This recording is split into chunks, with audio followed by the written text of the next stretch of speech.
если вот отталкиваться от потребностей, вот, можно ли считать шагом навстречу людям вот, как так называемое бюджетное жилье, когда оно дешевое за счет того, что там мало площади попросту. То есть это однокомнатные квартирки с малым метражом. Как студия. Да, это выход вообще ситуации, или же мы плодим какие-то новые трущобы? Статистика показывает, что именно люди, исходя из своих доходов, рассчитывают только на жилье, которое стоит подешевле, да, то есть однокомнатные квартиры, квартиры, студии, как правило, они у застройщик в первую очередь уходят. Угу. Ну и такая же востребованность и на вторичном рынке. Ну а если говорить, скажем так, об активизации деятельности, то, наверное, все-таки выгоднее, когда строят вообще в целом более комфортное, более качественное жилье. И в этом плане, что, на ваш взгляд, необходимо для того, чтобы эту сферу развивать, скажем так, что нужно застройщикам, на ваш взгляд? Вот деньги, чтобы туда пошли в строительство, что можно сделать? Если говорить вообще о строительстве в целом, да, я общалась с некоторыми застройщиками, вот специалистами, которые работают у застройщиков, и провели небольшой анализ. И, например, можно было бы применить следующие инструменты, да. То есть во время кризиса, когда вот проблематично вообще строить, да, будет предусмотреть, например, какой-то мораторий на подключение к сетям, да, то есть тот же Водоканал, Сахатранснефтегаз, да, Якутскэнерго, они очень большие суммы именно закладываются на эти сети, да, вот. То есть на изначальном этапе строительства. Да, то есть здесь речь идет уже о до 15% снижения квадратного метра, да. Если, например, они будут там со скидкой или как-то льготно подключаться к этим сетям, тем более, что эти организации у нас так или иначе принадлежат республике, да, тот же Водоканал и Сахатранснефтегаз, они акционерами является республика, а Якутскэнерго, например, акционерами является Минимущество республики, да. То есть это как бы реально в этом плане начать работу. Также, конечно, наверное, надо подключать республиканский банк, да, то есть Алмаз-Эргенбанк, то есть какие-то программы вот с учетом вот применения федеральных банков, да, предусмотреть аналогичные программы, только уже на местном уровне со своими нюансами. Ну, например, та же льготная ипотека с поддержкой государства для тех или иных граждан, да. То есть работа должна идти с двух сторон. И со стороны застройщиков по снижению квадратного метра, и со стороны банков для возможности дать людям воспользоваться финансовыми инструментами, получается. Потому что мы сейчас уже имеем активный рынок новостроек тех же, да, и народ уже как бы активно покупает, там какие-то возможности все равно пытается найти. Если им еще помочь, вот их найти, да, то... Можно еще дополнительно привлечь покупателей. Да, дополнительно, во-первых, привлечь. А во-вторых, если мы, допустим, наше правительство допустит того, что вот тот рынок, который сейчас есть, мы его потеряем, да, то есть застройщики начнут уходить с рынка, то потом это восстановить намного будет тяжелее, чем сохранить. То есть сейчас надо какие-то меры уже предусмотреть, чтобы они остались, да, и тогда как бы с кризиса мы выйдем, может быть, даже вот успешнее других регионов. Вот. Ну, как и общеизвестно, вроде бы считают, что строительство – это локомотив, который за собой тянет вообще весь регион тянет, практически да. Экономику всю. Но здесь, например, что можно предложить как альтернативу ипотеке, например, вот на ваш взгляд, что можно? Ну, например, до кризиса, да, все-таки я вот, когда смотрела по другим регионам, да, например, в Краснодарском крае, где город-миллионник, да, Краснодар, там очень активно применяются ЖСК, формы жилищно-строительных кооперативов, где люди являются членами и вносят как бы членские взносы, да. То есть это не долевое участие, но законный вид строительства. И здесь, соответственно, застройщик освобождается от уплаты каких-то налогов. То есть этот вид сообщества, он как бы в плане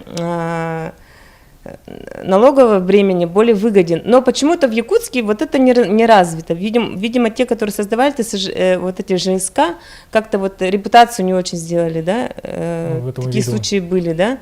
А в других городах это действует. Потом, но сейчас с учетом льготной ипотеки, которую предоставляет государство в среднем в 12% годовых, наоборот, эти ЖСК начали переводиться в ООО, да, чтобы работать по федеральному закону о долевом строительстве, чтобы воспользоваться этой ипотекой. То есть здесь застройщики тоже могут быть как-то помобильнее, чтобы воспользоваться теми ресурсами, которые государство дает. Должна быть активность и со стороны государства, так и со стороны самих строителей получается.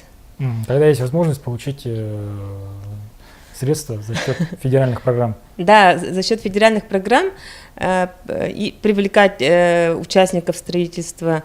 Также можно еще инструменты налоговой оптимизации предусмотреть. Да, то есть, возможно, там на 2-3 года какие-то льготы по местным налогам предоставить застройщикам, да, чтобы они эти деньги направляли не на строительство, а не на погашение налогов. Да. То есть, опять же, этим самым можно будет сохранить строительство, стабильное строительство, но освободив от части какого-то налогового бремени, например. Потом, опять же, этот местный банк, Алмаз-Эргенбанк, если привлечь, то... например, навскидку, да, выпустив дополнительные акции, например, да, чтобы за счет этих акций государство возмещало ипотеку, да, разницу льготной ипотеки, и тем самым банк тоже, можно сказать, тоже какую-то выгоду поимеет, в смысле того, что он будет там, эффективной кредитоспособностью, например, тоже показатель повысится, да. Я например, лично вижу такие инструменты развития в кризис. А какие есть? Какое мнение у вас есть? В целом согласны с таким предложением? Да, конечно, я согласна с такими предложениями, да, которые могли бы оптимизировать именно в связи с этим увеличить именно объем строительства, да, за счет этого снизить именно стоимость строительства и увеличить объем продаж, то есть обновить именно жилищный, скажем, фонд нашей республики. Можно найти потенциальных покупателей благодаря тому, чтобы более точно разъяснить возможности, потому что, может быть, у кого-то есть они, но просто он не в курсе, какими продуктами кредитными он может воспользоваться, например.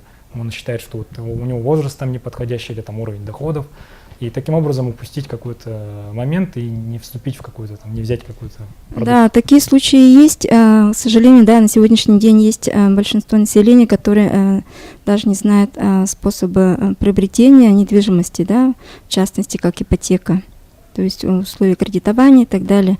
Насколько гибко сейчас система предлагается? Насколько человек может найти свой подходящий вариант? Это, в принципе, просто. Надо просто к нам подойти, обратиться в нашу компанию.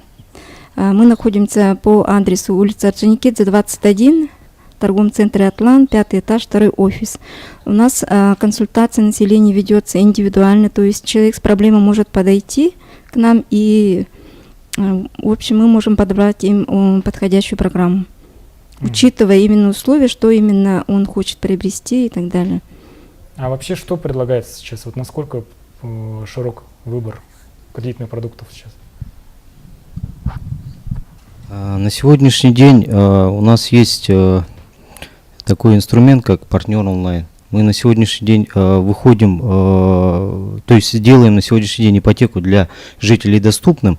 У нас наше управление занимается непосредственно взаимодействием с партнерами. Партнеры — это риэлторы и застройщики.